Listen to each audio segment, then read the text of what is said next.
The first week of Auburn Tigers fall camp for the 2025 season is in the books. We talk about it on this live edition of the Uptempo podcast. Let's go, man.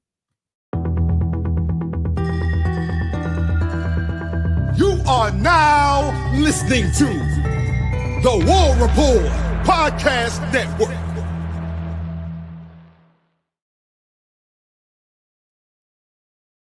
Yes, sir. What is up to my Auburn family? What's up to my Uptempo gang? Dustin Smith back, live edition of the Uptempo podcast.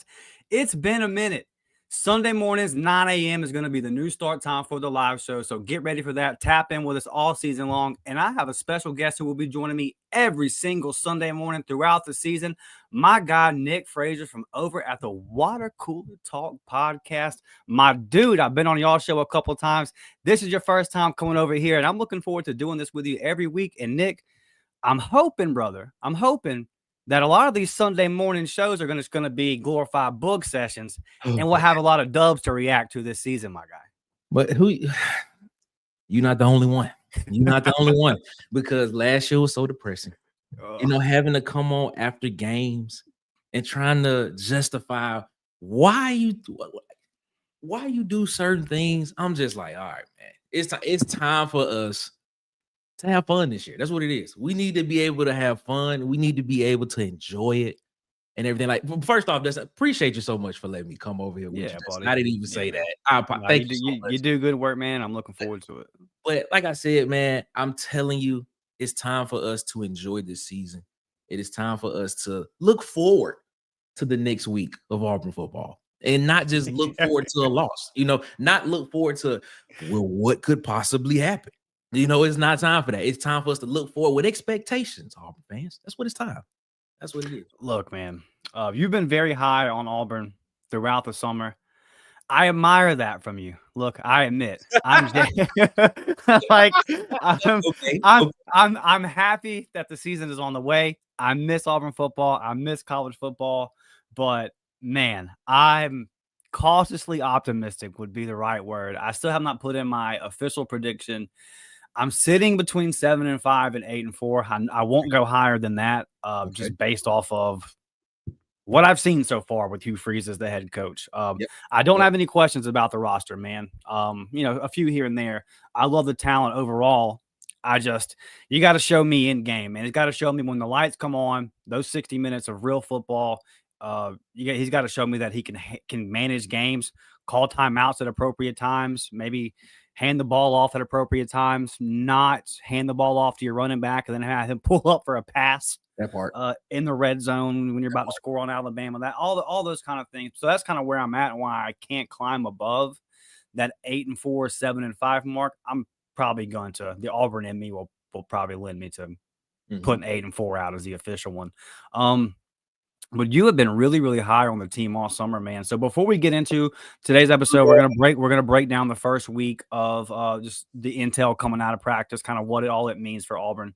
But before we get into all that, for our audience, I know we got some guys in here. I see y'all in the comments. Our guy Huggy Beard and everybody that are frequent viewers of your show. But for anybody who may not have seen you your first time on our show, why is Nick so high on Auburn this year? And I'll let you tell your record prediction. Yeah, but you're up there. So just kind of before we get into this, why are you where you're at so optimistic about this year's Auburn team? Okay, so the reason why I am where I am with this year's team is because of what happened in December of last year. And what is coming back on the offensive line. I'm very high on this offensive line for Auburn this year. Very high. I think with having Connor Lew, Dylan Wade, Jeremiah Wright in the interior part of this line, having Xavier Chaplin at that left tackle position, having our other guy that come in from USC at the right tackle position, and then Mason Murphy, and then having Xavier Miller, who we've been hearing potentially could be that swing guy. I think the offensive line is. We talk a lot about the wide receiver room, but I feel like the offensive line is potentially going to be the strength of this team. I think this offense goes how this offensive line goes, and with us playing Baylor to start the season off, it's a good measuring stick of potentially what this line could be, because I feel like looking at Baylor, looking at our team in the trenches compared to Baylor's team in the trenches, I think we are a little bit more superior than them. So if we go out there and dominate like we're supposed to in the trenches, I think Auburn should be able to win this game at least by a touchdown, or maybe more in that sense. But I mean, when you look at what Hugh Freeze, what has been the number one thing Hugh Freeze has talked about in the first 2 seasons? Talent. He's talked about this team not being talented enough or talented to the level that he expects it to be. So what do you do in the portal? You go out the first week of the portal in December. You had a quarterback who I was very high on, and Malik Murphy, coming out of come in. He came in. He had a visit. Was seen by all prospects ready to commit to Auburn, but Auburn was like, "Hold on, we got another guy that's coming in that we really like, that we could potentially get if he decides he wants to come." And that guy ended up being Jackson Arnold. Jackson Arnold comes in. Next thing you know, Jackson Arnold leaves the Auburn Tigers. You see his video. Wow, Auburn. It's Jordan Hare Stadium. It's Pat. It's all that. He go out and get the talent. Next thing you know, then you get Eric Singleton. Then you look and you go get a lot of depth in the secondary. Tay Seymour. Then you go get a Rayon Strader. Then you go get Darrell Robinson, who I think is a very underrated guy that a lot of people are not taking a look at seriously, who potentially could be one of the stars or the breakout star in this running back room. When I look at what he has done with the talent on this roster at the positions that we see that this offense is trending to, I am very, very, very excited. It has nothing to do with me saying I think Hugh Freeze is going to change from what we saw last year when it came to in-game play call. There's no excuse for you to be calling a timeout with 2 minutes and 3 seconds left. There is when the 2-minute timeout is now part of college football. That's just inexcusable. There is no reason why you shouldn't be taking shots towards the end zone in a game when you have the ball going into halftime and you can get into better field goal range, or at least take a shot in the end zone. But then we come out and we have a missed field goal and we don't have a chance to at least put 3 points on the board going into halftime with momentum. I'm not saying I think that changes from Hugh Freeze, but what I am saying is I'm saying what he has done, he has brought in enough talent around him that we're now, with him being able to call plays with the way this offense is going to look, I think what you have done with adding the talent at receiver, shoring up the offensive line, getting a guy like Darrell Robinson in back there, because now with Darrell, Jeremiah Cobb, and with Damari Austin, you literally have a three-headed running back, a three-headed monster at running back. Darrell Robinson is probably the most experienced running back in this room when it comes to stats and yards. Last year, what he did at UConn, if I'm not mistaken, I believe he had just over 700 yards rushing last year, and I believe he had just under 10 touchdowns, if I'm not mistaken. So having that experience at college football, whatever level it is, that is nice to have in your room. So when you have that, when you have a Horatio Fields, another 6'2", 6'3" guy that expands Jackson Arnold's pass radius, not saying catch radius. Jackson Arnold does not have to be perfect when you get the ball in the red zone. What was Auburn's problems last year? In the red zone, Auburn was not able to score. I think we ranked last in red zone efficiencies last year at 78%. So now when you have a guy like Horatio Fields, when you have a weapon like Eric Singleton, like, you don't have to be perfect throwing the ball in the red zone. You can throw it anywhere, and now you've expanded the pass radius, because now you have guys who are just athletes who can just go get the ball in this offense in the red zone. So I'm telling you, man, I'm excited about the talent around it. I think now when you add in the fact that now you have Alex McPherson back, who's healthy, I think that changes a lot of things as well too, because now you can almost say once we get to a certain range, a certain position on the field, we can go for 3. We can kick the field goal and be confident about it. Feels like the 38, 40-yard line, right? Like, if we can get to that 30-yard line, 30 will make it like a 47-yard field goal or something like that. Or if you can get to the 25, it'll make it like a 42-yard. And we can get in that range. We can hit that range. I think now you are saying, I'm confident now that I got a guy that can go out there and give me 3 points. So I think that changes his play calling different, his play calling as well as this year as well. Problem with Auburn last year was not moving the ball from goal line to the 20. The problem was when we got in the red zone. And of course, the situational things that when you got into late game situations, that was the problem. So I mean, I just think if we can clean up that stuff on the offensive side of the ball, and I haven't even got to the defense side of the ball. Yeah, we can do that later. But when you clean up that, and if you just make a tweak or two with some game management stuff with the talent that's already there, I think that's potentially 2 or 3 more games that we can get. And then in the words of Coach Hugh Freeze, if you have the ball bounce your way a couple of times, we should be at that point of where I think Auburn is a 10-2 team in the regular season. That's where I got us. 10-2, my guy. 10-2. That puts us in the playoffs. That'd be fun. Look, since I've been doing the content here, Auburn hasn't even had a winning season. So yeah. I wonder what it would be like to be able to come on here and just be excited, bug out a little bit. And I tell people all the time that say I'm too hard on the football team. You get accused of being an undercover Bama if you go hard on the football team sometimes. I always say, well, what does my basketball and the baseball content look like? I love to hype those guys up. They win games, but yeah, on the football side, I got to call it like I see it, bro. So I hope you're right, man. And I'm with you in a lot of that, in the fact that I struggle with it. I struggle with what I think this team can do, because everything you just mentioned is the truth. I look at the defense and I'm like, bro, this could be a top 15, top 10 level defense. Yeah. And then with all the weapons on the offensive side of the ball, like, how does this team not win at least 9 football games? So I'm there with you, man. And also, we've watched Coach Hugh Freeze for a long time. I mean, I watched him at Ole Miss, didn't watch as much at Liberty, obviously, but was still aware of what was going on, checked in on Malik Willis and everything going on over there. Like, he hasn't never been like the best in-game coach. No. But what you saw last year was like kind of almost like it hasn't always been that way, right? Like, yeah. So I'm hoping that some of that stuff can get cleaned up. He can kind of get back to being the guy that he was. I mean, his in-game play calling at Ole Miss, I thought he was tremendous. And, I think he can get back to some form of that. And like you said, he's got the talent around him that can kind of make up for some of those mistakes if he does make them. So for me, it's really just, there's so many parts of this roster, and we'll get into it here in a second, that I look at and I'm like, man, improved, better than last year, leveled up, all those kind of things. The big question is the Jackson Arnold and Hugh Freeze. Like, can these two guys who look, we all know what happened to Jackson Arnold last year, but it still wasn't good. So it's still a potential thing.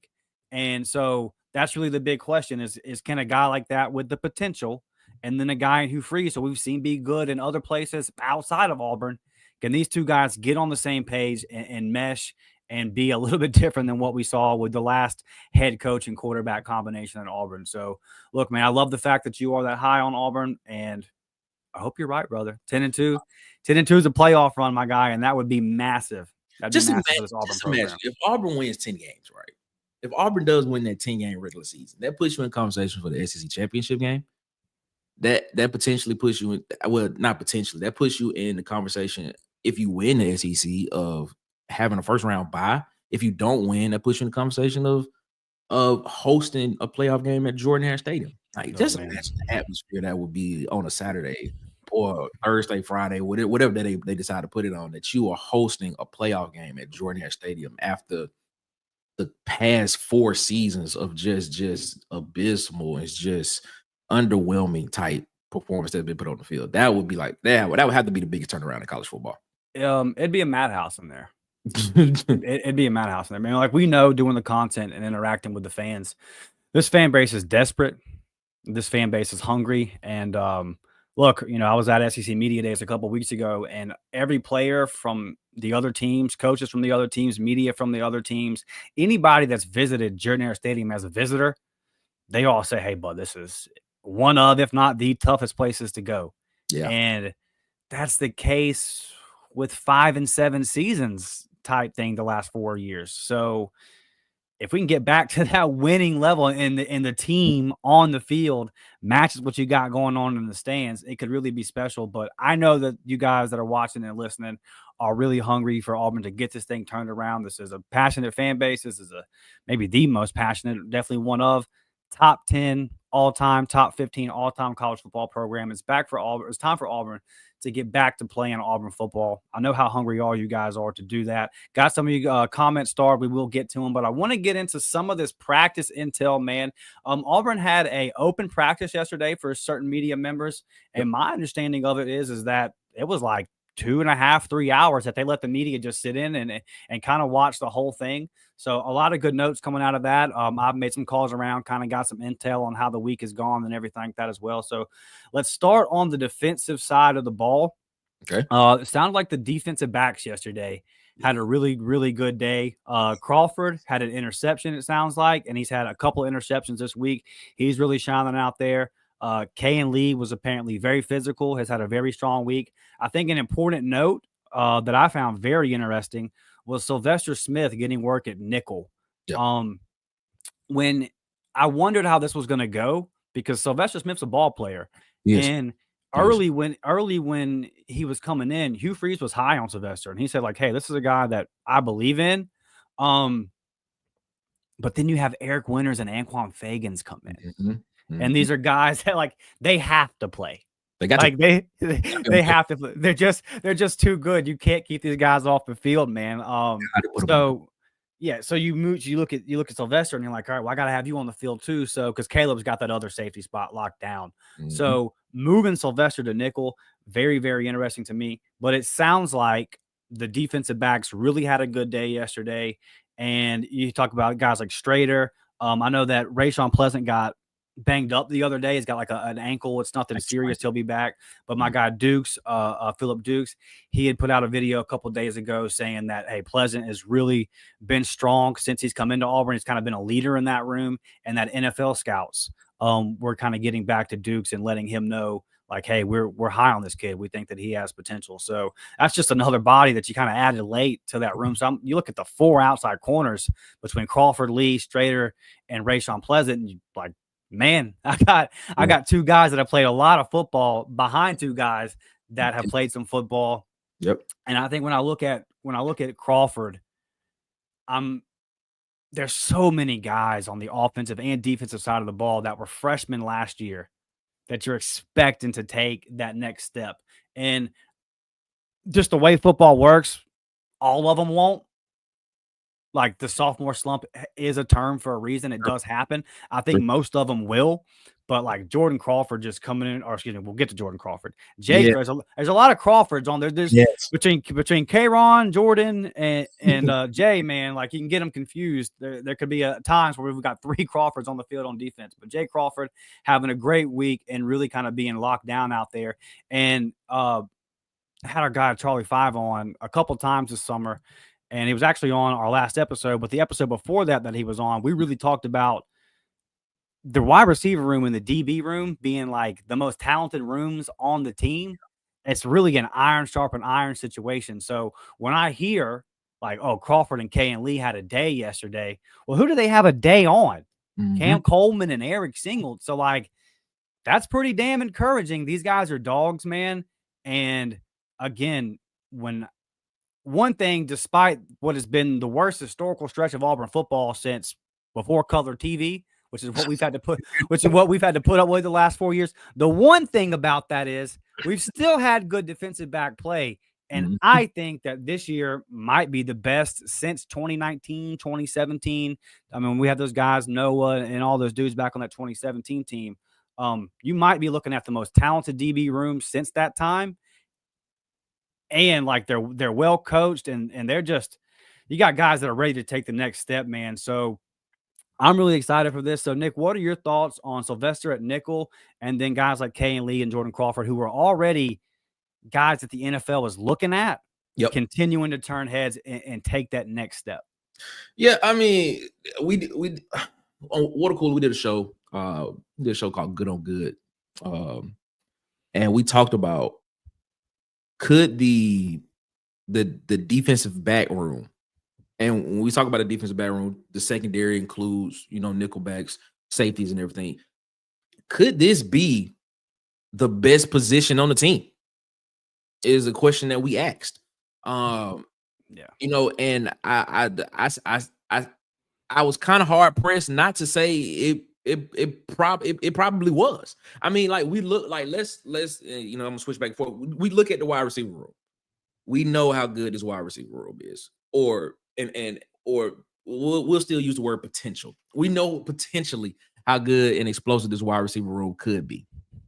I don't think there's nothing there. But when you look at this defensive back room, you've mentioned them. You look at Jay Crawford, who was a freshman All-American last year. You look at Ken Lee, who was a top guy when he was being recruited out of high school. Then you go back and you add in a Strader. Then who was a top guy at Miami of Ohio last season. Then you add in Rayshawn Pleasant, a guy from Tulane. Then you look at Woodby. Devin Williams will be out this year with the ACL injury. Yeah. But you look at Woodby and Starr, and then you add in all these guys. Not to mention, we haven't even you mentioned Smith, but we haven't even mentioned Caleb Harris in this situation. Like there ball is player, dude. He's a ball player. That's a lot of talent that is in this back half of this defense that potentially is going to make the front seven, especially the front four of this defense, look almost all worldly. Because if you have the opportunity, if you have guys, and I've stated this on our show. I said I think defensive back is probably the hardest position to play in football, not just college football, football. If you are able to run with some of the most athletic guys in the country and hold them for 5, 6, 7 seconds, that gives your front seven time to rush the quarterback. So if we have those type of guys who are lockdown type corners, who are coverage guys, who can cover other teams' best receivers, other teams' best slot players. Now you look at Keldrick Faulk potentially having 3 or 4 more sacks than he had last year. Look at Kieran Crawford potentially coming in and having that same effect. Probably not as many sacks, but having that same effect with QB hurries. You look at Jordan Crawford on the front line. You look at Malik Blockton. You look at what Riddick can potentially do when rushing the passer. You look at if you've been on water cooler, you know how I feel very highly about Elijah Melendez. I am high on Elijah Melendez. I think Elijah Melendez is going to be an all-pro type guy at the next level. But we gotta wait till we get there. But he's gonna be an All-American. I think Jordan Crawford is gonna be the best defensive player in college football by the end of his second year at Auburn. I really believe that. But when you look at this DB room, it's going to cause it's going to have a ripple effect back to the front end, because if they're able to cover guys for that long a period of time and just make the windows that much smaller for opposing quarterbacks to throw the ball to, now you give an opportunity for the front seven to shine. And you also have to look at how they're recruiting these guys too, man. We're not getting small corners anymore. Like a lot of these guys are like a lot of these guys. And I saw the comment, we getting length and girth. Length and girth, baby. Hey, super important, by the way. That's what we get. So you're getting these tall guys that NFL teams are looking for. And something that I've always said is, how do you measure a team? You look at how a team actually can project people and help get people to the next level. And what are NFL teams looking for? They're looking for prototypical size at certain positions. And that's what it looks like Auburn is starting to recruit now. You're not recruiting these short cornerbacks no more. You're recruiting guys that have the elite measurables. And when they have those elite measurables, they have the elite skills to match those elite measurables. So, I mean, and then you got to throw in the mix Coach McGriff, Crown Dog. You got to throw in DJ Durkin into this thing, man. You saw what he did last year with playing, I believe, the most freshmen any defense has played. Definitely in the SEC, and it was one of the youngest teams in the country. And then now you got these guys coming back another year in the system. I mean, how can you not sit here and say that this defense is primed to be one of the best in the country? So I don't know. One thing that I really noticed and stood out to me last year too was first year under DJ Durkin, but like you playing a lot of young guys, you're able to still find success with those young guys, but their development as the season went on. I mean, I feel like every one of those guys got better as the season went on, and I can look at all three levels, right? So like Malik Blockton up front got better as the season went on. DeMarcus Reddick got better as the season went on. Jay Crawford got better as the season went on. Champ Anthony, before he got hurt, they moved him to the outside. He's having the game of his life. Yes. And then unfortunately, the injury happened. So I have trust in their development of all these guys as well. So when I look at the guys like Caleb Harris, I mean, we could just go down. They all got better as the season went on. Yes. And Caleb Harris, it's like, Caleb Harris and Elijah Melendez probably been the most interesting recruits to me in terms of rankings in the Hugh Freeze era, because I have a ton of respect for the people that do that for a living, and you have thousands of prospects you have to watch and keep up with. I know it's hard.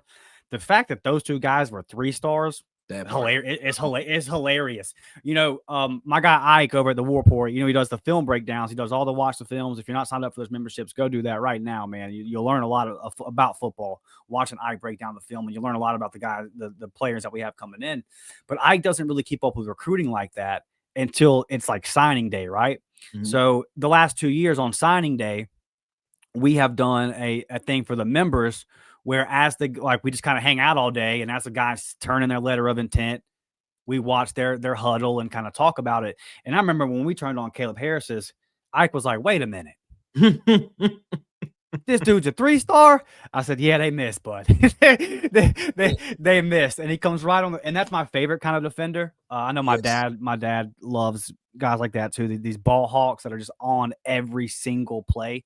Yep. I think Caleb Harris is just going to be a freaking problem this year.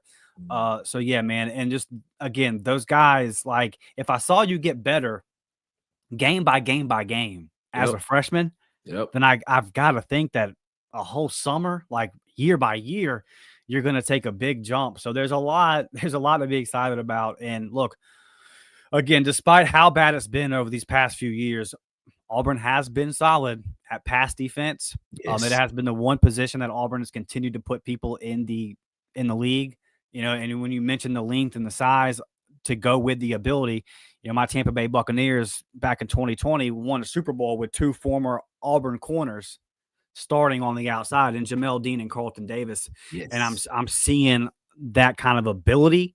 I mean, Jay Crawford reminds me a lot of Carlton Davis. Not necessarily as a comp, kind of they got some similarities, but more so of just like, I'm on the field, I'm ready to roll. I mean, from the moment, like, you knew Carlton came on the field as a freshman, and one game in, you were like, okay, well, he'll probably be on the field for us until the day he goes to the league, and he'll probably go to the league early. And it just felt that way. You're like a game into watching Crawford, and you're like, okay, so you're a 3 and out guy.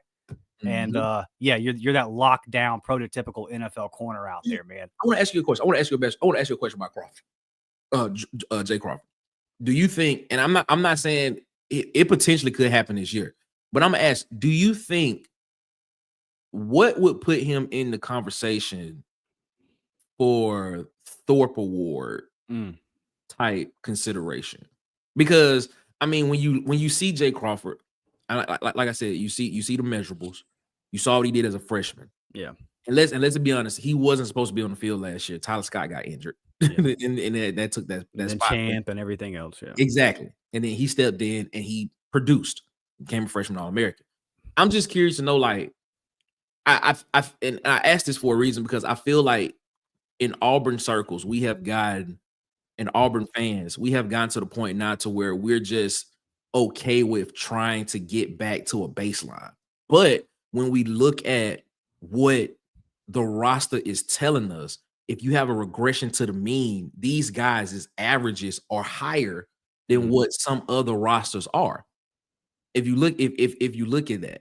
So I'm asking this because, like, we're recruiting guys, and I believe Jay Crawford is the kind of guy. We're recruiting the type of talent that should be in that conversation for postseason awards, because guess what? That helps your program as well.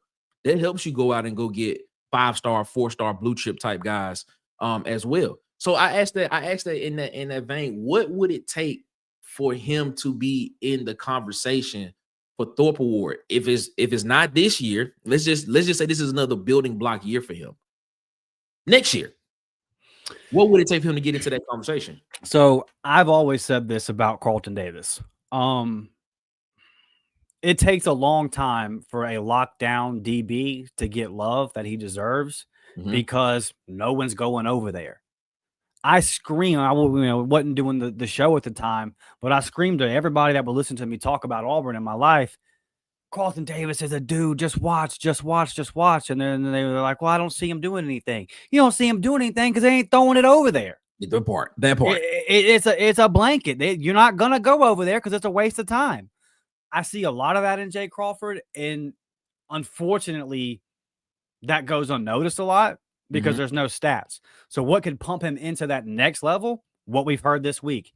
He had a pick in day 2 of practice, apparently, and he had a pick 6 yesterday.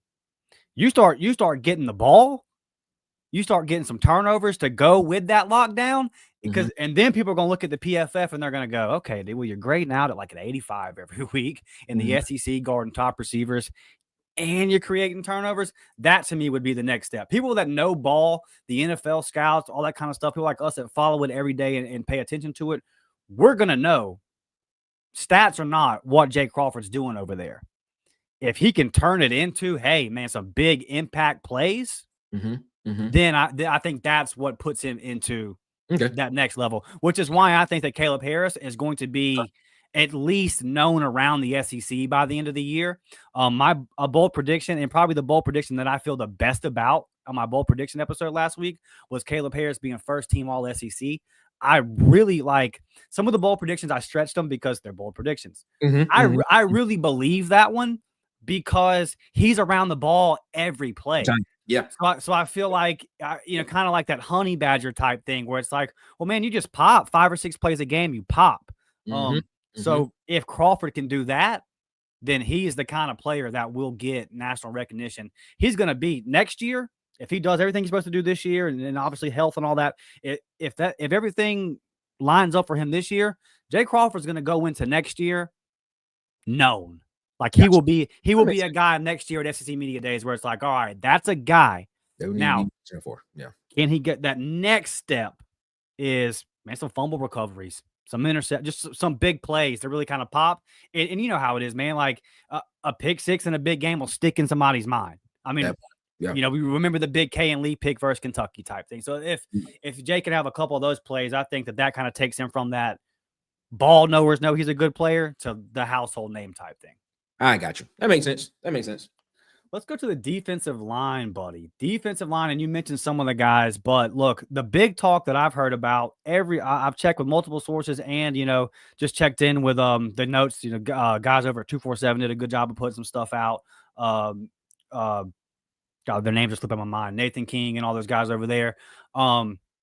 They put out some good notes and everything. So I've read up on everybody's notes. Again, my guy Dukes, listen to some of his stuff and check with some of my own sources, man. Everything I read, everybody I talk to says, hey, Malik Blockton. Malik Blockton is that dude. Keldrick Falk has been saying Malik Blockton is that dude.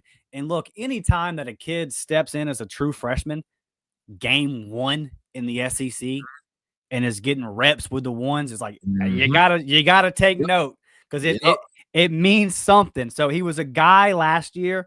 But this year, man, he is really just kind of taking that next step. And I think he is going to be an absolute problem at defensive tackle. One thing that I'm really encouraged by, though, because I knew Malik Blockton was going to be a player, really, again, excited to hear like he's at this level.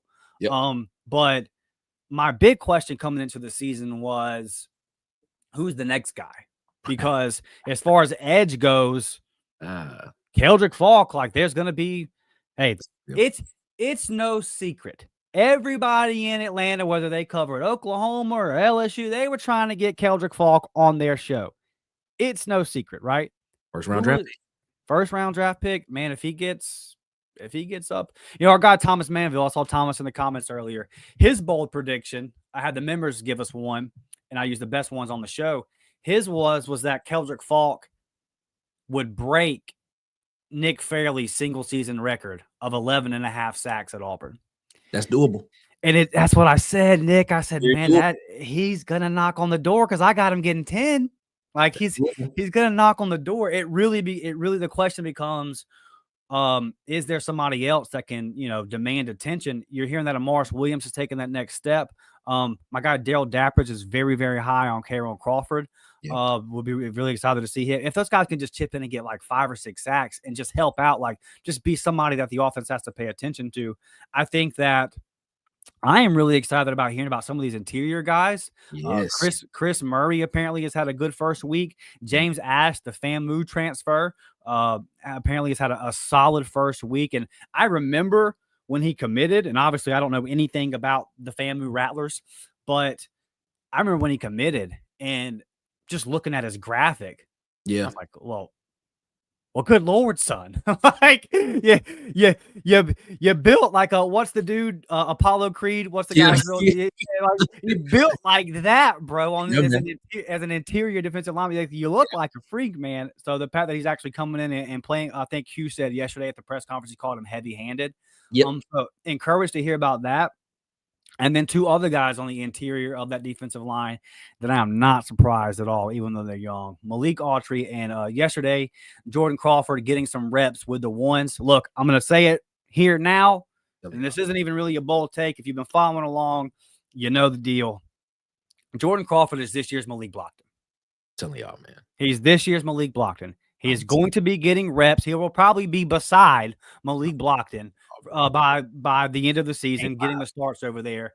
Man, this kid, Nick, is going to be a freaking problem. Just talk about some of these young cats on the defensive line and your overall take on it's a pretty good week from all the intel that we've got. Some encouraging stuff coming out about the prospects on this defensive front. I'm telling y'all, Jordan Crawford will be the best defensive player in college football. End of his second season at Auburn. Let's go. Nick is high on Jordan. Jordan Crawford, man. I remember I had a chance to watch some of his tape from Parker. And when I saw him on the field, I said, Yeah. You couldn't say words. You just said, that's it. Yeah, that's what NFL kind of looks like. Yeah. That's all you say. I mean, because let's be real. Let's be real. When's the last time we had a dominant presence in the middle of our defensive line at Auburn? Let's just be honest. I mean, Harris was solid, but I wouldn't say he was dominating. He wasn't dominant. I mean, like Derek Brown, maybe. Yeah, for sure. Derek Brown, for sure. Derek Brown, and that was what, 2017, 2018? Yeah, 2019 was his last year. Come on, man. Listen, man. Listen. We have not had a dominant guy in the middle of our defense that could literally dictate and play 2 yards on the other side of the line of scrimmage in a while. And Jordan Crawford's that guy. I'm telling you, Jordan Crawford is that guy. He's that guy. I'm telling you. Like, I'm telling y'all, man. You talk bold takes, I'm going to give you a bold take. Lombardi Award. Okay. Like in his career, you're just saying by the time he's done? He's gonna have it. He's gonna have it. He's gonna be. It's coming. It's coming. It's coming. Lombardi Award. He may even be in the Heisman talk. I don't know. He gonna do that Dominican Sue thing, huh? It's gonna happen. It may happen. Who knows? But nah, man. But so you couldn't be higher, is what you're saying. I could not be higher on Jordan Crawford, bro. Like if you think like the two guys when they committed, it was Elijah Melendez and Jordan Crawford. When I saw them two, I said, that's it. That's it. You got your guy, you got your linebacker, and you got your guy in the interior that can just dominate guys in the middle of the defense. Like, if we go back to the Cal game last year, I'm gonna use it for something. Fernando Mendoza was the quarterback for Cal last year. If you go back and watch that game, after the game, I said Mendoza stepped up in the pocket too much, too often, which tells me that there was no rush in his face, which means that what the offensive line wanted you to do, they wanted you to create a pocket around him. So if you're a defensive end, you're taught to rush the deepest shoulder of the quarterback is what you're taught to do. Right. So that's what your ends are doing. They rush into the deepest shoulder of the quarterback. Now, if you are an interior guy, you're trying to get pushed in the face of the quarterback so the quarterback can't step up. If you go back and watch that game, all Mendoza was doing was just stepping up in the pocket. Third down and long too, man. Third down and long all day. That's what I'm saying. If we had a guy that can just push people 2 yards on the play 2 yards on the other side of the line of scrimmage in the quarterback's face. And once you get that pressure where that pocket is created, where he can't spill to the right or to the left, but he has to either kind of step up and he can't, you know what that creates? That creates sacks. That's what it does. Yeah. It creates sacks, it creates missed throws, it creates interceptions, it creates tip passes. That's what happens. And we have not had that dominant type guy in the middle of the line in a while. And I'm telling you, Jordan Crawford's the answer. And I'm gonna say this. This might be a bolder take. I mean, I don't know. It may not be a bolder take, but to me, it kind of is. I think by game 5, which would be for Auburn, which would be the Texas A&M Georgia game, somewhere in that area. I think Jordan Crawford may be a starter by then. Yeah, I agree with that. 100%. You can't keep that kind of talent off the field. Right. Especially if he's dominating the middle like that, man. You can't just let that sit on the sideline. That just cannot sit there. So I look at that. I see that you talk about James Ash, guy from FAMU. Shout out to the Rattlers at Florida State and Tallahassee. Shout out to them. He at Auburn now. Dude looks like he was created, like he's a creative player. Is what it looks like. I'm telling you, it's Chris Murray. Shout out to Tez from at his SEC season. He's high on Chris Murray as well, man. I'm telling you, this defensive line, a lot of people, we use the word inexperienced, young. But one thing it does have is talent. That's one thing that it does have. And then even when you go deeper into the depth chart, and we talk about a guy like Joe Phillips, who I think should definitely be on the field playing somewhere, even if it's not at the buck or the edge position. There is too much talent when you get to this front 7, especially the front 4 and the edges side, that we cannot sit here and say that we can't rotate guys in and out and still be fresh at the end. And when it comes to the fourth quarter, where we still not able to rush the passer and be effective. So all that third down and long type stuff that was happening last year, that should not. I'm sorry, that can't happen this year, man. You have been telling us you need talent. You've been getting talent at these positions, and now let that talent go out there and work like it's supposed to, and let them shine. Let them shine.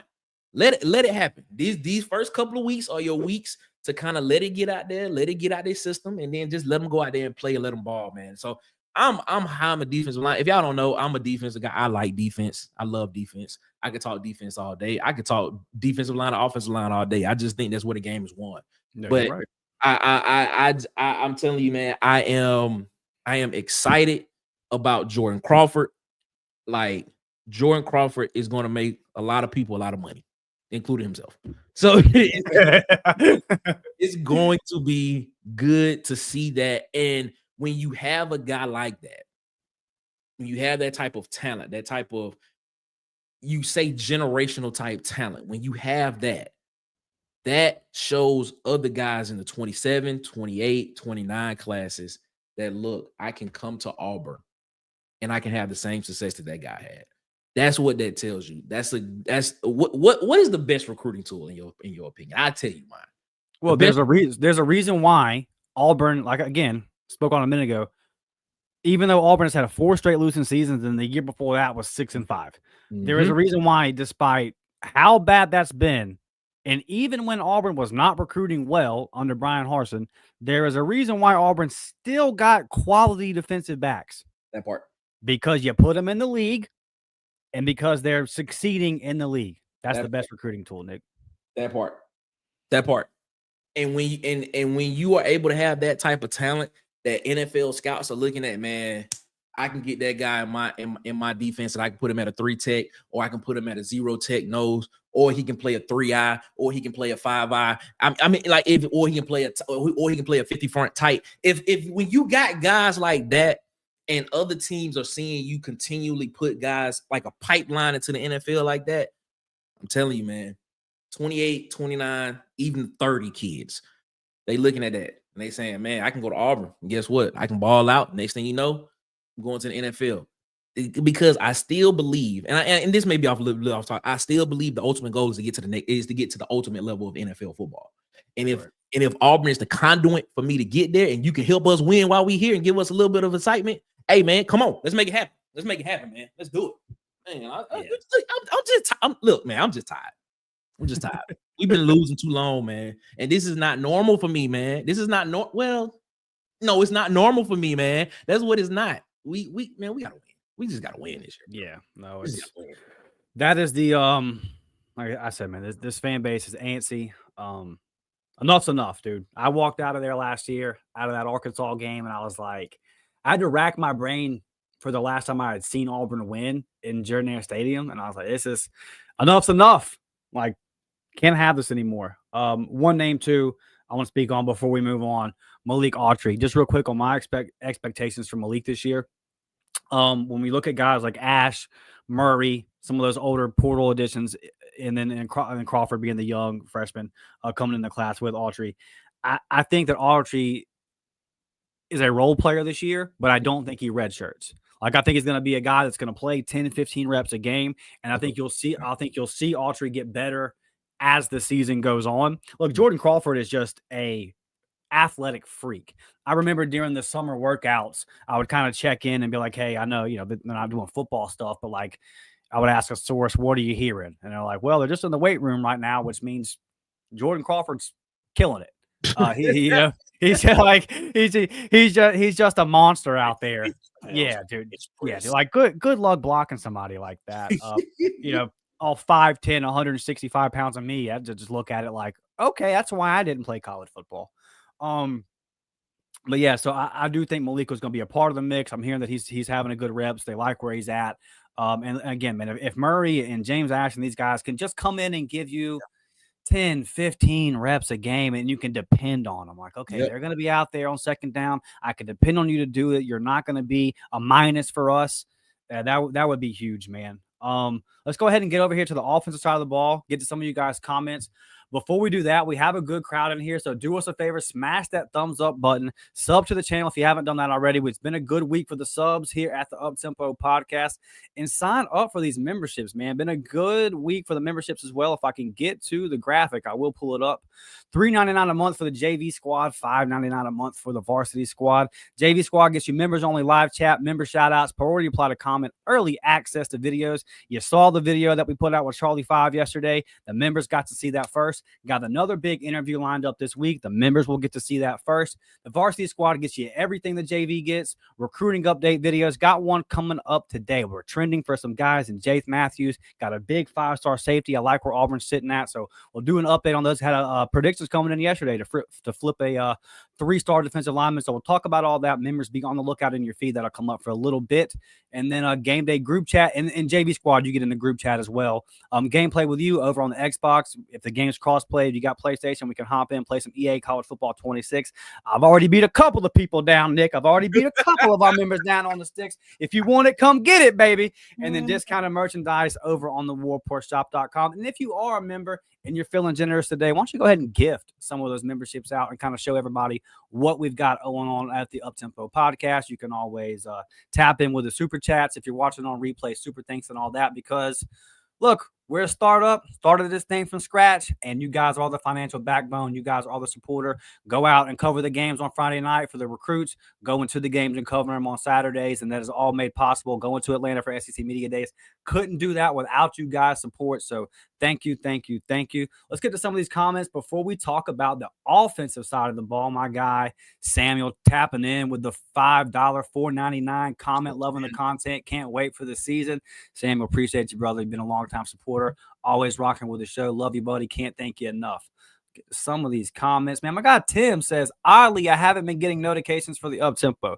YouTube is notorious. Notorious for not letting you know about when we're going. So look, I think I uploaded like 5 or 6 videos last week. Season's here, baby, or it's right around the corner. Pumping out the content, so stay on the lookout. And one thing that you don't need notifications for is me and Nick going to be here 9 a.m. every Sunday, at least through the end of football season. So tap in with us, man. And Tim, good to see you, buddy. Hate that you haven't been getting the notifications, but we're still here, my guy. Brett says, my guy Omar has been getting some love and valuable reps during the scrimmage. I know Brett loves running backs. We're going to talk about it shortly, buddy.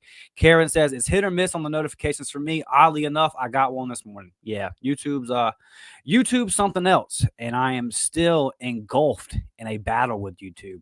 Nick, they keep telling me my name is not Dustin Smith, and I promise you, that is my name. How you gonna tell me what my name is? I don't know. I sent them my license, and they said that's not you. Okay. Brett says Robinson might take over DA and GCA. Hey, good take. Eric Pearson, what's up, my guy? Eric, always in here, tapped in. Love you, buddy. He says if these Tigers can win 10, they can win 12. Woo. Well, Eric. Eric. That's undefeated. 12, man. Oh, whoa, okay. Hey, that's a trophy in the case, buddy. Hope you're right. Zach says I think we will have a top 10 defense, giving up about 17 points a game this year. I mean, I could see it. Like, this isn't even really a bold take. The question then becomes, Zach, if they give up 17, can their offense find a way to score 18? They should. They should, but they should have last year. So, yeah, that is the question. Sturgill says, I bet the locker room had plenty of good laughs over the length and girth comment. Look, man. First words. Yeah, I mean, 50-year-old plus men getting up to the mic sometimes, and it just they don't think about what might happen on TikTok or what might happen on X later, and they use certain words, and you said it like 4 times in the clip, and I'm just like, oh, yeah. Buddy. It's like he kept compounding on it too. Like kept compounding. Oh, he's like, hey man, listen, it matters. Like, okay, no, pause. Yeah. You throw a pause in there somewhere, my guy. Come on, bro. What's up with that? Like, what's up with that? Like, what's up? Come on. Yeah. I'm sure they had a good time with Coach over that one, man. Brent saying that James Ash has the potential. He does. He really does. And it's with these portal guys, dude, especially the younger, or especially the guys that come from lower levels, you just don't know what to make of them because some hit or miss. And the way it's going to go, I believe, moving forward in the portal era is, and Kirby spoke on this at SEC Media Days, where he said my roster doesn't have a lot of guys in the middle in terms of eligibility. He said I got a lot of upperclassmen and then a whole bunch of young kids, because these 4- and 5-star guys that are like in their second or third year in college, could be a redshirt sophomore type thing. They're going to go somewhere else at this point, because there's going to be some other team, like Braden Joyner's a good example, right? Purdue comes in and says, well, do you really want to be the second string center for Auburn when you can come here and be first string? And it's like, why wouldn't he do that? I mean, it's a Big Ten program, that's happening all over college football. So you're going to have to backfill these positions with guys from lower levels and hope they hit. And if James Ash can do that, man, he doesn't have to be this outstanding type performer or nothing. He doesn't have to flash. If he does, great. But James Ash and Murray, those guys just got to provide quality reps for 10 to 15 snaps a game, and give the other guys, the young guys that the high prospects like Crawford and all those, give those guys time to develop and really reach their potential, and just give guys a rest. I mean, like, my guy, Keldrick Falk, has not been able to come off the field his first 2 years. And I think you've seen him kind of wear down in the first 2 seasons. And you've seen him kind of wear down late in some games because of that. I would go back to the Iron Bowl his freshman year where he got banged up. He came to the sideline, and you could literally see it was like, buddy, you got to go back out there. Yeah. Like, I don't know how bad you're hurt. We need you. But you got to go back out there. Yeah. I don't know. Whatever that shot that they gave old boy that played quarterback from Missouri last year, Keldrick's had to take a couple of those, man. So if we can get him some help where he can get some rest, and then on that crucial 3rd and long in the 4th quarter, you can get peak Keldrick Falk. So yeah, if James Ash and those guys can provide some depth rotation at the D line, it would be huge. Felix says, I'm not going to say 10-2, but I do feel 9-3 for sure. I would love 9-3. And I think that, then you're obviously in this interesting situation of what are the wins, what are the losses, how did they look, and what is kind of in front of you. 9-3, you're in the playoff conversation, and you might be able to get there if you have the right wins and the losses are close losses to good teams. So, 9-3 would be great. And the schedule's easier than Auburn's had in the past, but it's not an easy schedule. So if Auburn gets to 9-3, definitely going to be knocking on the door of that playoff, and that would be a massive jump for this program. And I know the way Hugh Freeze and the staff can recruit. I feel like 9-3 gets you a top 10 class, and it kind of keeps moving the program forward. Huggy is in here. He says Falk can definitely get that. Yeah, dude. When Thomas put this in our thing, I was like, yeah, bro. Like, cause I looked up Knicks, and it's like 11.5 is a big number. Yep. But Keldrick's that dude. Yeah.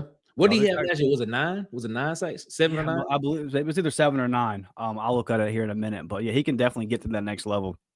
Live TV says K-Ron can have a Quentin Groves. Hey, rest in peace to the GOAT Quentin Groves. Man, that was a fun guy to watch growing up. If he does that, and then Keldrick Falk does what he's gonna do. Hey, man. If that happens, if that happens, man, like, yo, like, I feel bad for a lot of opposing quarterbacks. Yeah, it's gonna be hell. Yeah, it'd be hell long. If that happens, if both of them are playing at an elite level and Kieran Crawford comes in and be like, hey, y'all talk about Keldrick, but look at me over here. I'm doing almost the exact same stuff. Oh man, I feel bad for what? Ooh, okay. All right. Man. Yeah.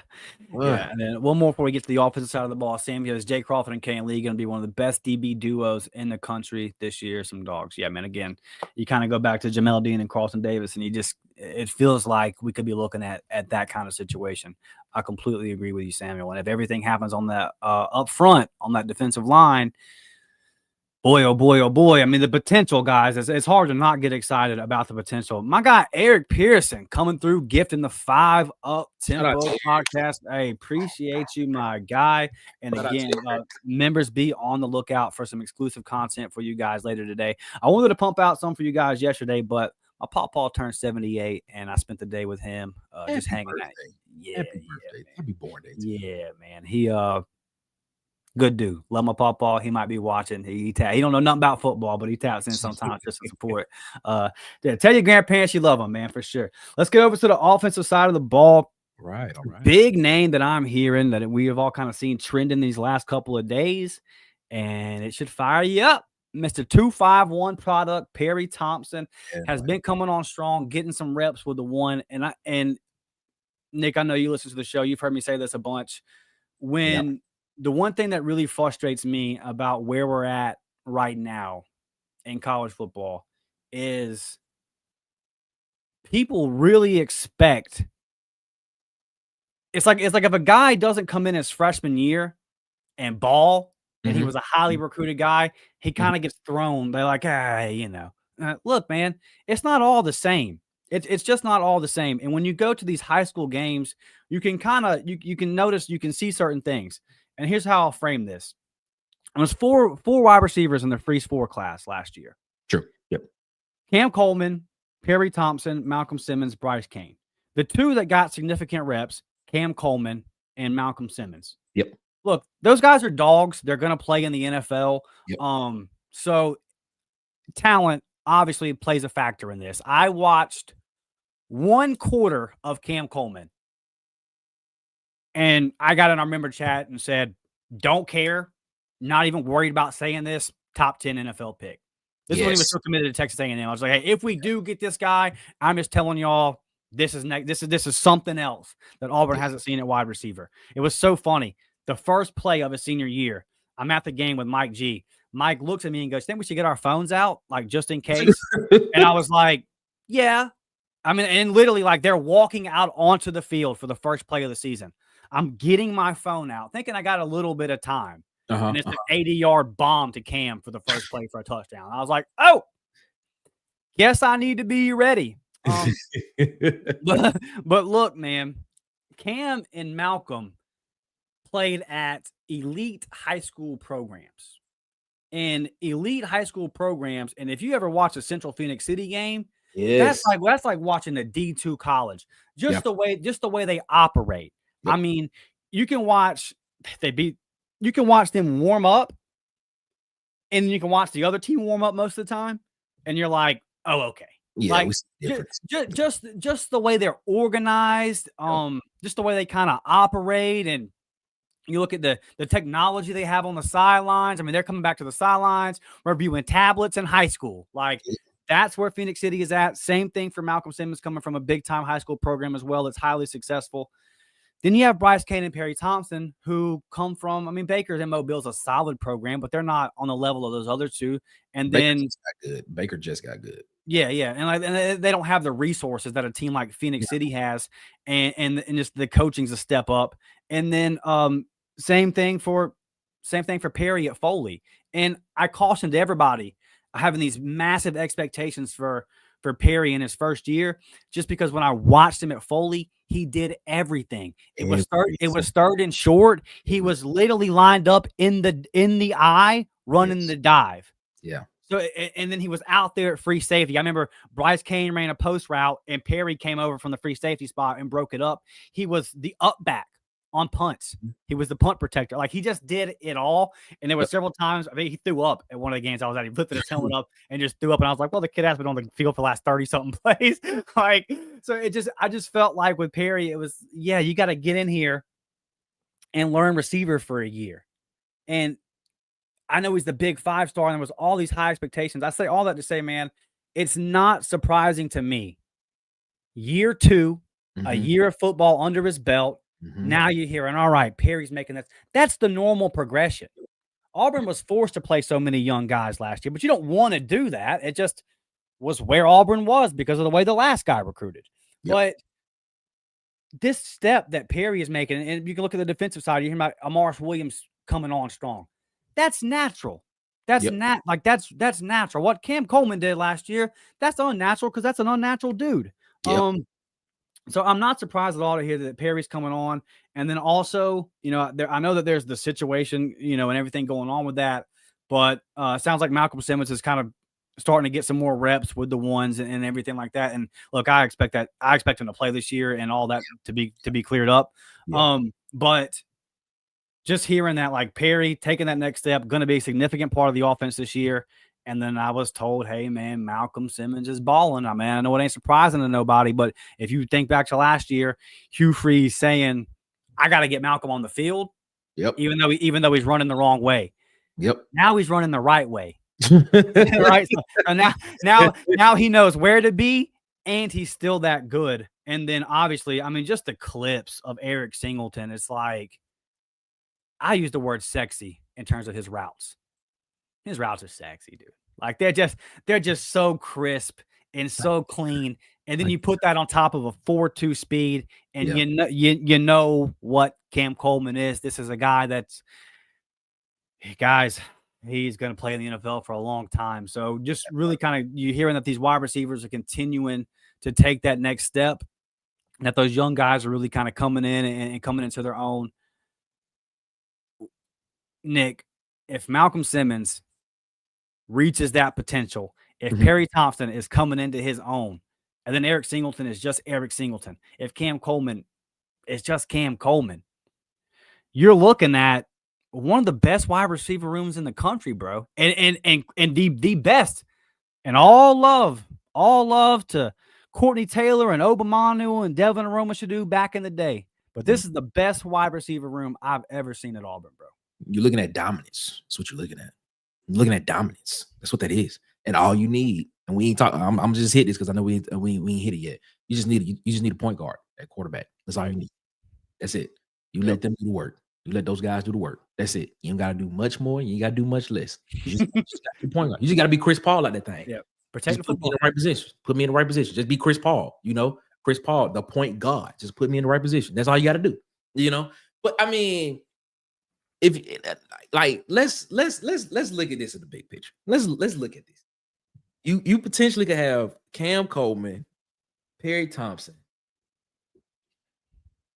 Malcolm Simmons, and Eric Singleton on the field at the same time. Potentially have all 4 of those guys on the field at the same time. That's crazy, bro. It's so crazy. Who's going to guard that? Nobody. Somebody gonna be open. Yeah. Somebody gonna be open. What was it that I can't remember? Hey, real quick. And what if you have Cobb as your one running back and he's coming out on a route? Who gonna guard that? I mean, mathematically, let's just be honest about that. What you gonna do? Drop 9 and only rush 2? Like, come on, that's just not gonna happen. Like, I mean, like, what could you put 3 safeties in the backfield to kind of combat that a little bit? But guess what you're doing at that point? You lighten up the box, and all you can do is just hand the ball off to the running back, and maybe we can get 7 yards per carry if that happens. I don't know. Maybe not. But who's going to guard that? Who's gonna guard all of that?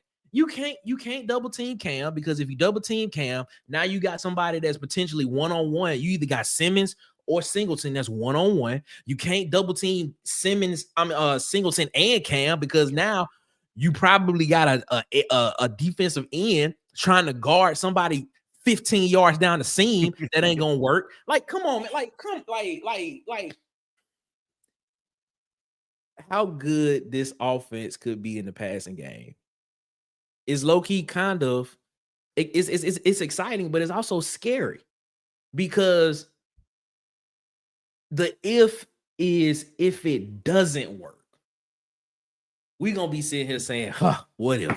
What could have been? Listen, I'm gonna say this, Nick. It's the potential is so high that, like, if this was another team, say if these guys were on Alabama, I would just be saying to myself, "Oh, we're all cooked." That part. It's just the fact. It's like saying it's scary is kind of what got me this train of thought. I think to myself, I'm like, man, the potential is so high. Like, are we really gonna do? Like, is this really our life right now? Is how are we really gonna do this? This is crazy. And it's something that, as an Auburn fan, you're not used to. So it feels weird. Right. You know what I'm saying? It feels weird. Too good to be true. That's what I'm saying. It feels weird to say, like, when people, like, because on our show all the time, I'd be like, yeah, man, Auburn win 10 games in the regular season. Like, I'm just looking at the roster. I'm looking at the talent. I'm just looking at what it is. Auburn should win 10 games in the regular season. They'd be like, but how? I'm like, bro, look at the talent on the roster, bro. Look at the other teams that have perennially been in the conversation. Like our talent at certain positions match.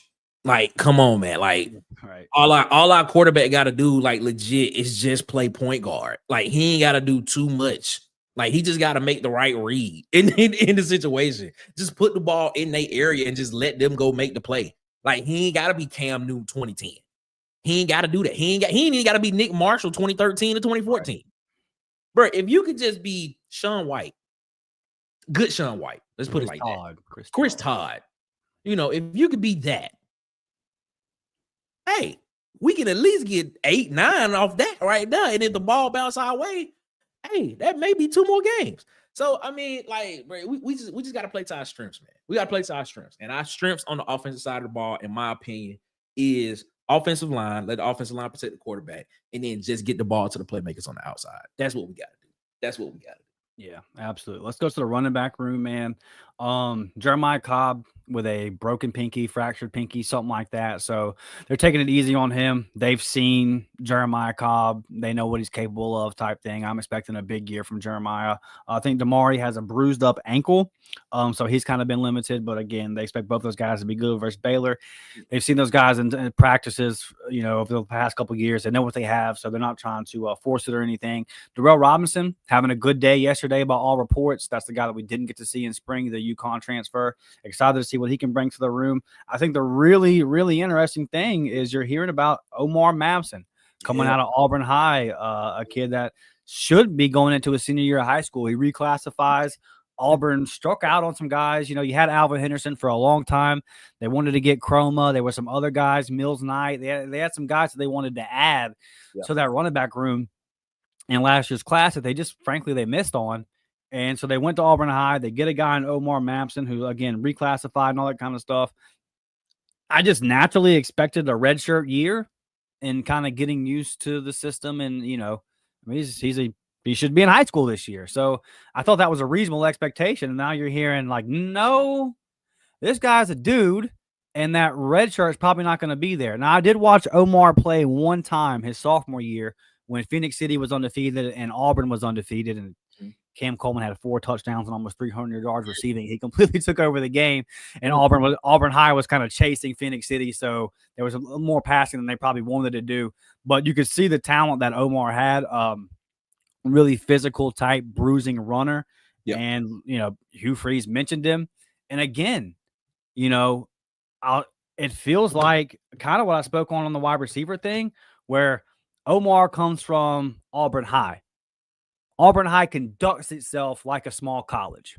Yep. I mean, from the way the stadium looks, like first time I went to their game, I was like, my God, dude, this is we got University of West Florida here in Pensacola, and Auburn High had like better presentation and just the way they put the game on.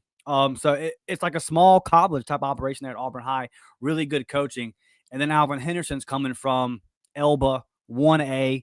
It just makes sense to me that maybe Omar's a little further along in the understanding of the game, but he's a super talented kid.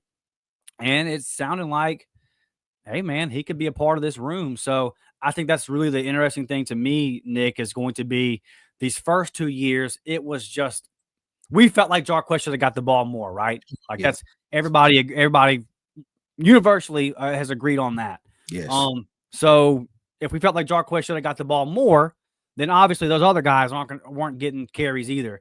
But this year, when you look at it and you're saying, okay, you got a lot of guys in this room. It appears like it's going to be kind of a running back high committee. We'll see if it's like just, are you riding the hot hand, or you kind of mixing and matching based off matchups and all that kind of stuff. But what are your thoughts on Omar Mapson having a strong week, kind of coming on, being that name? And then what are your expectations for a guy like Darrell Robinson? It's a crowded room in there. EA College Football 26 had Darrell, Jeremiah, and Damari all rated as an 83 overall. So I think it's gonna be kind of, and I agree with that. So I think it's gonna be kind of fun to see how this room pans out this year. It's gonna be an interesting battle to watch. And it's gonna be interesting to see how Hugh Freeze and Derek Nix use all these guys. Where you stand on the running back room? Yeah. Okay. So when we talk about Omar Mapson, I don't want this to sound derogatory or negative in any kind of way, but by default, because Cobb and Austin are not practicing as much, you're going to hear more about Mapson. Right. You're going to hear more about how dominant and how good he looks in practice. So that part, okay, that's good. And depends on, is he doing it against the ones, twos, like who's he doing it against? So to that part, that's encouraging to hear. So that should let the coaching staff know that, all right, well, at least this guy right here, we know he can play at this level. At least he's a serviceable guy. You know what I'm saying? But to the question about Darrell, I'm gonna be honest, man. I expect Darrell Robinson to end up being being that guy. Okay. Probably I don't know if he's gonna start out because I think Damari is probably gonna get that nod to be the first one out. He's earned it. Yeah, he has. But I mean, you can't discount 700 plus yards rushing, 10 touchdowns in a season in college football and running. Like those are effective stats. He of course people are like, well, he did it at UConn. He still did it in college football. UConn is still a Division I program. Yeah, and what does their O-line look like, right? You know what I'm saying? So, I mean, and then when you look at him, I mean, what is he? 6 foot? If I'm not mistaken, 200 plus pounds or something like that. 5'10", 200 plus pounds. So, I mean, I look at it and I'm just like, yeah, man, I think Darrell actually has the opportunity to come in and be that guy that running back that we all are used to seeing at Auburn. And please let me not forget my guy, Jeremiah Cobb, because when Jeremiah Cobb committed, if you don't know by now, when I see somebody I really like, I put the highest of expectations on them. And when I first saw Jeremiah Cobb, I said Heisman Trophy. That's what I said. When I saw him first run, I was like, hey, that might be our niggas Heisman Trophy runner right there. Because I was like, man, when this man got in the open field, his acceleration was good. And then every time I saw him get tackled, he got tackled falling forward. I never saw him get tackled falling back. Every time he got hit, he was getting hit falling forward. And I said, man, if he gonna be our feature back, I think we got another chance to put another statue in front of Jordan Hare Stadium. But I mean, but who knows? We'll see what happens there. But I mean, when it comes to this running back room, this is a good problem to have. You literally got 3 guys in the backfield that you can put in at different times in the game and not have to ride one guy throughout the game and wear him down. You know what I'm saying? So you have the opportunity to ride the hot hand if you need to. You have the opportunity to be like, all right, Jeremiah, I need you to go out here and do this for me. Darrell, I need you to go out here and do this for me. Damari, I need you to go out here and do this for me. And not put too much on each guy. But the thing is, if all three of them can mentally put it in their mind and just be like, all right, if we can work together in this situation for the betterment of the team, then it'll work. But if it's not just a guy that just want to go out and just be the man and just want to be the one that just always get the ball, but if they can just put it in their mind mentally and be like, hey, this works for the team to win. If they can do that, I think Auburn got a chance when it comes to this running back room to be very, very good. Very good. You see how important depth is in the first week of practice. I mean, your top two guys are out. Yep. Minor injuries, but it can happen in a flash, man. So you got to have guys, especially in that running back room. There are not a lot of guys built like Darquez, okay? Where you're just like, that guy ain't going to get hurt. He ain't going to get gassed. I don't give a damn what anybody says. Darquez Hunter was not gassed. He was not. I actually asked him that question at Senior Bowl. I did, and he said he wasn't. But that's just between me and Darquez. But I just put it out. I don't believe that a guy that can squat 600 plus pounds in cowboy boots is gassed. That's just me. But look, you don't have a lot of guys like that back there. So Darquez was a freak, man. You know, he's not going to get hurt, not going to get tired type thing. Realistically, in today's day and age, you kind of need that running back by committee type thing. You need to have multiple guys in that room that are ready to go. And I think we have that, man. Before we get out of here, let's get to some of these comments. And I know we haven't really touched on offensive line today, but we are at a minute or an hour and 17 minutes. So we can get on that as we go. But look, you know, I think the starting five that we're hearing about is kind of what you expected. And you're hearing that Too Tall is interesting hearing Too Tall is kind of working in as some guard. Dylan Wade apparently has taken some snaps at center. So I feel like that's more of a break glass in case of emergency type thing. But your backup center maybe is like Kale Ellis, a guy like Omar, who skipping his senior year of high school. So if something happens to Lou, would you really be ready to go to a guy that should be a senior in high school? Like maybe he's ready. I think Ellis is going to be a great player, but he might be one of those guys that needs a year. Like what Connor Lou did is freak stuff. Like coming in 5 games into your career and then being that guy right away at center in the SEC. That's a tough ask. So what are your thoughts on Wade just kind of getting some reps there at center? And if we have to go that route, you can move guys around. Yeah, like you said, break glass situation. I mean, but see, the thing about it is Wade has proven himself to be like that kind of Swiss Army knife on the offensive line. He can do it all, man. You know, he can if we need to bump him out tackle, he can play tackle. You know, I think where he projects is at the next level is guard. Yeah, I think that's where his projection is. But he's that kind of athlete that you can legit put him at any position on the offensive line and he will succeed. But like I said, I think his projection is guard. So I mean, like if need be, if you need to put him at center. My question is, who's the next guy after him? Is it DeAndre Carter? Is Carter that guy that's going to come in and replace him? Is it a Broderick Scholl? Is that going to come in? A lot of people, I've heard some people talk about Ty Buster, who's a freshman. Already getting reps with the twos. Yeah. Does Ty Buster come in, and is he that guy? So that's my question. Because if we talking about, and I know I'm foreshadowing, if we're talking about going into the 26 season, my biggest question for Auburn going into the 26 season is the offensive line. I'm very high on the offensive line this year, but going into next year, my biggest question is the offensive line. And the reason why I'm so high on this team this year is because of the offensive line this year, the experience and just the cohesiveness of that center nucleus that's in the middle that's going to have the biggest part of protecting of Jackson Arnold in front of him. But then when you add Chaplin on that left side, that kind of shores up his blind spot, a guy that has allowed less than 6 sacks in his college career. When you have a guy like that, I mean, you can't sit here and tell me that this potentially can't be one of the strongest offensive lines we've seen in the conference. I think they top 2, top 3 in the SEC.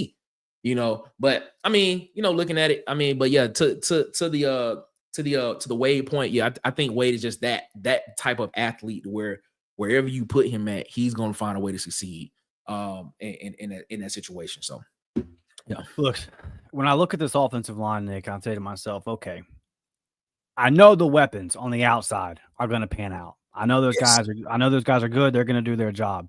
If this offensive line reaches its potential, then to your point of the quarterback just having to be a point guard, like, bro, if you're going to have time to throw to those guys and they have to honor the running game because you're run blocking well, man, it's hard to not be excited about the potential. And then it really just comes down to executing and making it happen, man. So we're about to get out of here. Again, smash the thumbs up button, sub, share on social media, tag me, tag Nick, all that good stuff. Hashtag level up.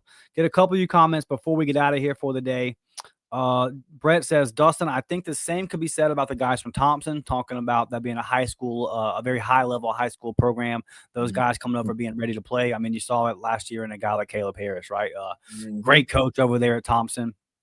And it feels really good for Auburn to be getting guys out of those programs in the state of Alabama. It went too long where we weren't even touching Thompson kids. So yeah, you got to get kids out of Thompson, and absolutely, man, you can. Look, guys that come from lower level high school football, Keldrick Falk's perfect example. They can be great, and they can be great right away. But when you look at a lot of these guys like, the Caleb Harris's of the world and Cam Coleman's that are coming from elite high school programs in the state of Alabama, you kind of see that they already have that above the head. Like they already kind of know where to be and what to do. And playing safety in the SEC is not easy, but Caleb Harris had fantastic coaching in high school. On top of that, he's a dog and great player and all that, but you kind of see it translate, man. So absolutely there, Brett. JB says, one room or QB room, fire. O-line room, fire. Wide receiver room, fire. Running back room, fire. Defense, fire. That's what I'm talking about. Yeah, hey, and to your next point, this is, if it doesn't work, look. If it doesn't work, you're going to see Hugh Freeze on SEC Network breaking down games or something, okay? Because there ain't no excuse, bro. There is the excuses are done. We spent an hour and a half talking about why, hey, I can rock with you year one. Talent ain't there. Still, maybe could have went better than 6 and 7, but whatever. Last year, definitely could have won. Better. Yeah, I mean, there ain't no excuse for the 5 and 7, but it wasn't 5 and 7 talent. It was like 8 and 4 talent. But still, this year, man, like the talent is 8 and 4. 8 and 4 is the floor type talent. Yeah, like there's for all the hyping up that I will continue to do about the roster.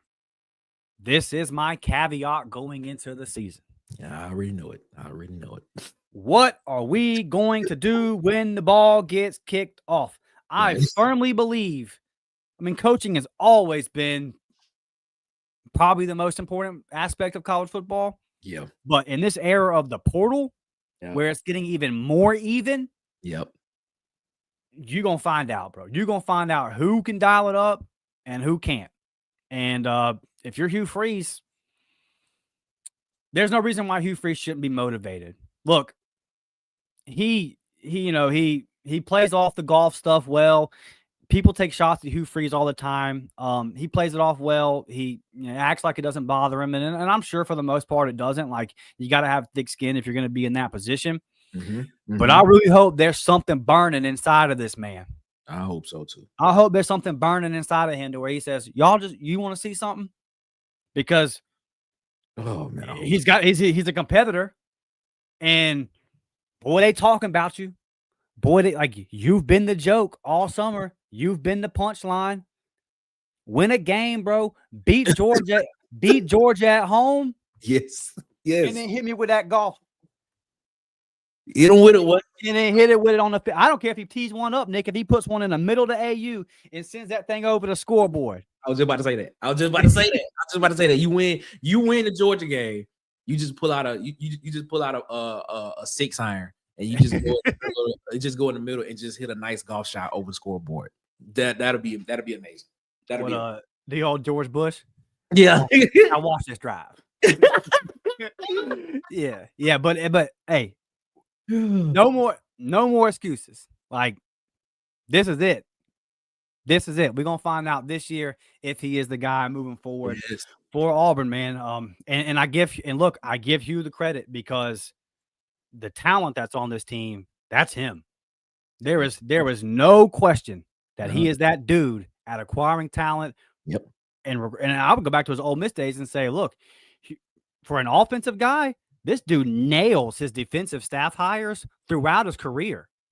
I trust him. Like when it was, you don't want to lose a guy like Charles Kelly, but when you get to TJ Rushing, I'm like, I don't know a lot about you, but if Hugh Freeze is hiring you, I trust you. Yeah. Marcus Davis at wide receiver. I know it's on the offensive side of the ball, but like are you hiring him because he's an Auburn guy? No, he's great. Not only can he recruit elite wide receivers, but so far he's been developing them. So it's like, I trust Hugh with his staff hires. Show me, baby. Show me when that ball gets kicked off that you're still that dude. I want to see the Hugh Freeze that when he was at Ole Miss told his team, let's just lock the gate and see what happens. I want to see that guy. I want to see the guy that is sick of the Ole Miss head coach talking about him. That part.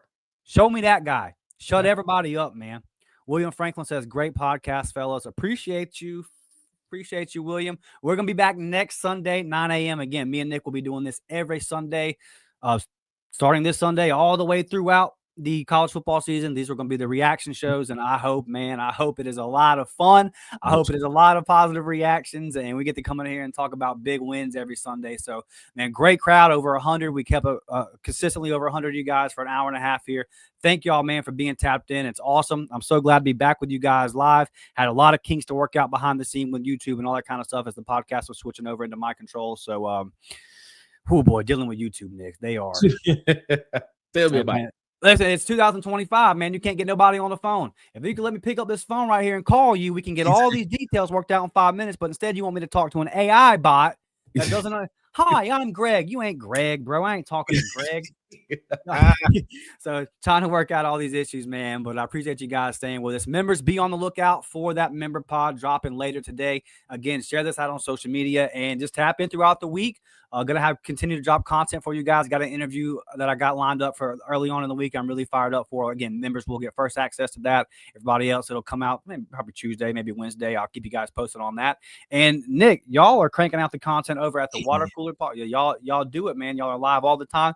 Tell the people that might be new to you what you got going on, where they can find you, and everything you've got going on over there. Bro. Yeah, man. Like Dustin said, I'm gonna be here every Sunday, 9 a.m. Central Time. For reaction shows. And there it is right there. Just put it on a little chalkboard for you, little whiteboard. Water Cooler Talk Sports. That Woody page. That's it right there. Go follow us, Water Cooler Talk Sports on YouTube and at CoolersPod23 on Twitter.